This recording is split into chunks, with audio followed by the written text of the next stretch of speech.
the hook as a friction-controlled DCD, so you want it as close to your body as possible. The loop at the end of your rope can be a simple overhand knot, it could be a figure 8 on a bite, or it could be a barrel knot.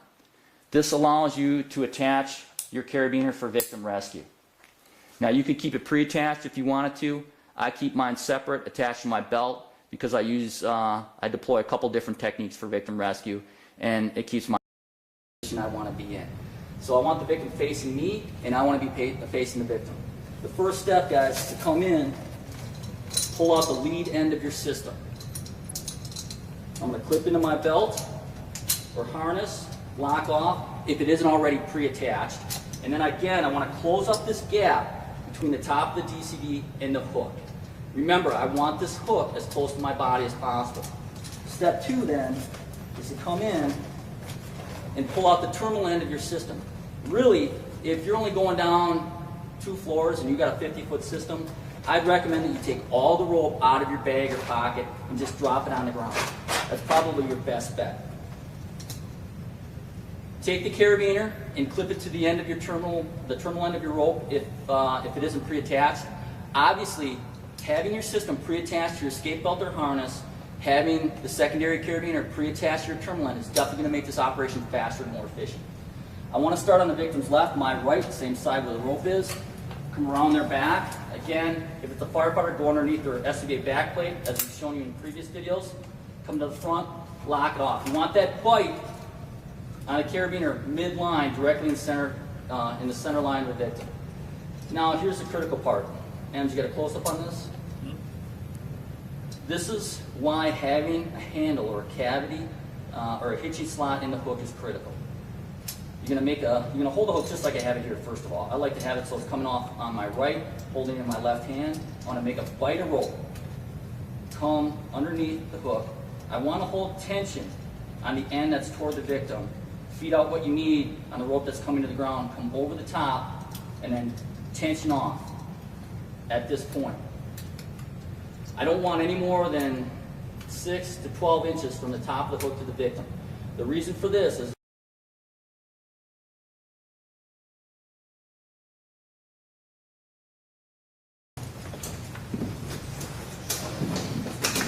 I let the DCD and the hook get pulled all the way out.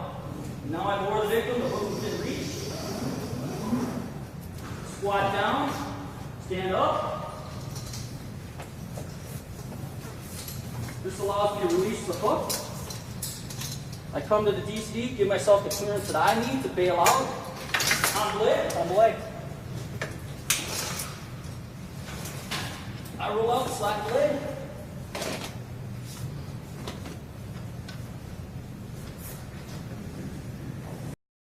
And go ahead, roll out. DCD. Now I can tell the victim at this point to grab the rope coming toward the hook. They can take some of their weight off the system, take some pressure off their back. I don't have to worry about the handle anymore. The hooks are within reach. I lower them down, squat down, stand back up. This allows me to release the rope from the hook. Again, take what you need to make sure that your hook can be positioned and your DCD will clear the sill when you punch out. That's important. Embelay.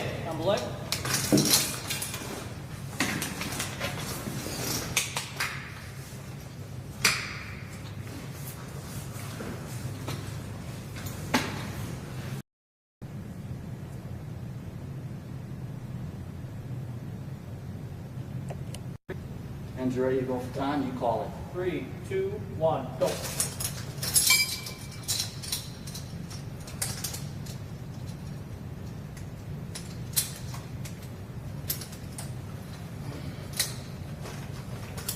I'm going to keep the rope in my pocket this time, not drop it on the ground.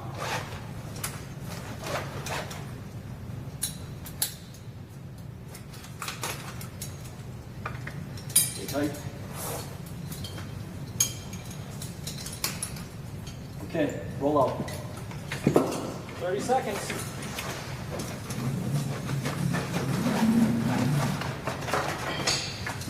Sit down, stand up.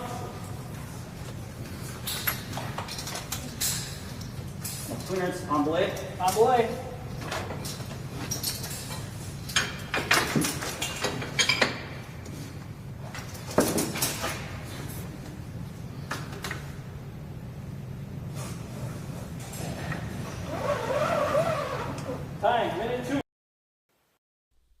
Take a bite of rope through the handle of the hook, then place a tool through this loop and insert it into the wall 6 inches to the side of the window and 12 to 18 inches above the sill. You have 3 options for placing the CMC hook, which is based on construction and your comfort level. Flat, on a 45, or in line, which works best for a projected sill. To maintain proper friction and tension of your anchor, hook your inside leg to help control your exit, and don't let go of the hook until your system's fully loaded. First, make sure your DCD clears the sill. This is referred to as punching out. If you're controlling the anchor with your left hand, hook your left leg. The opposite of this would be right hand, right leg.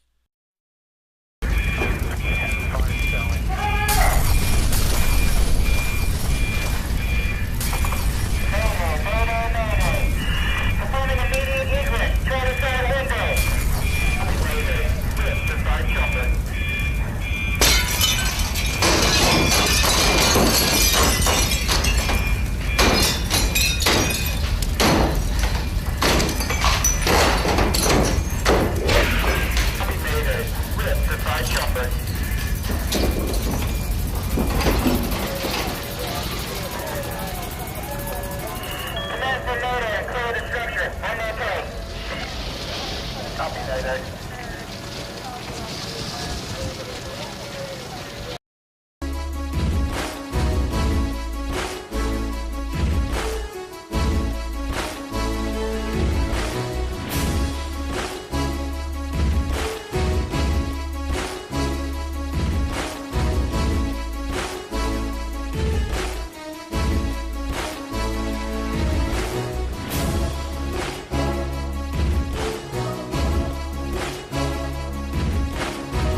If that's what you like, you have to take your way all the way down.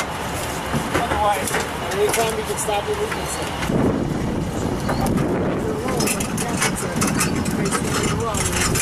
It's obviously safe that you just run.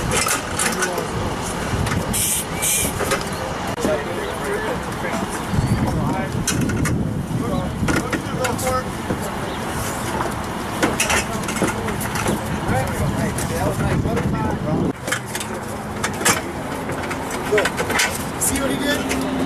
Came out and had his toes on the outside wall and kind of pushed off. That's fine too. Okay?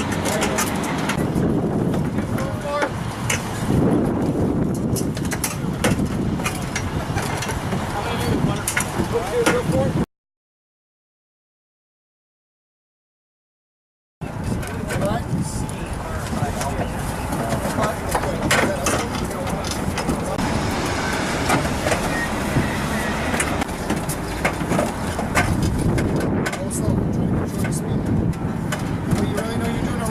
Slow down and stop. Anybody can slide right off the bottom and kill themselves in the end. You have to be able to control yourself. So again, when are we going to do the ladder slide? There's more people coming out. hook 2, go 4.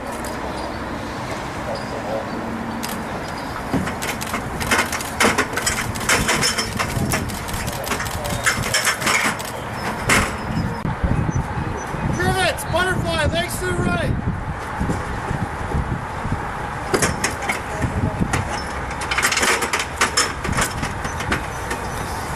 Wow. Corner above your head. You want to find your beam. Go down. Get this arm hooked. So the second beam, second rung, go down the beam this end, let your body naturally twist over. It's going to want to spin, just let it spin. Get your thighs on the beam. You can squeeze your thighs as tight as you want. That controls your speed, and you want to squat back. Get your SCB and everything away from the rungs. Out of the ground.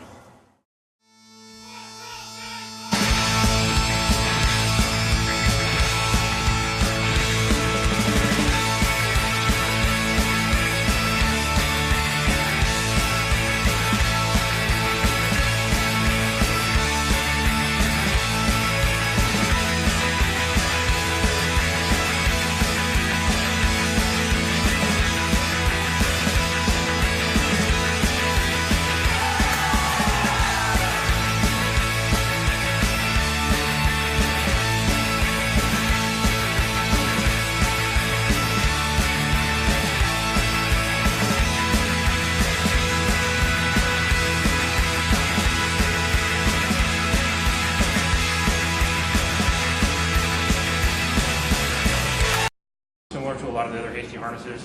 This is a 20-foot section webbing, water knot in the center. It's going to go behind your back. Put that water knot just about in the center of your back. Reach through the legs. Work that up your crotch a little bit. Take the two sides and go through that center strap. Go out to the sides and then up over your shoulder. Take the extra carabiner that you have, and this is used to actually connect the two shoulder parts together. And then so we just lock in on the back. There it is. So there's your harness. With my bunker gear on, I don't have a lot of room here for excess slack, and I can actually take a rope with a carabiner and hook in right here. This would be my attachment point.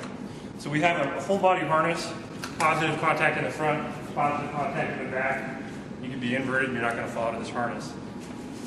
If you were in Class C's, you're going to hook up a civilian. They have a lot of extra room. You just take the center here and start winding that down. Take up the slack. When you get to the point where you're ready to clip back in, clip it back through, and that'll hold all of that excess, and then you have your attachment point here.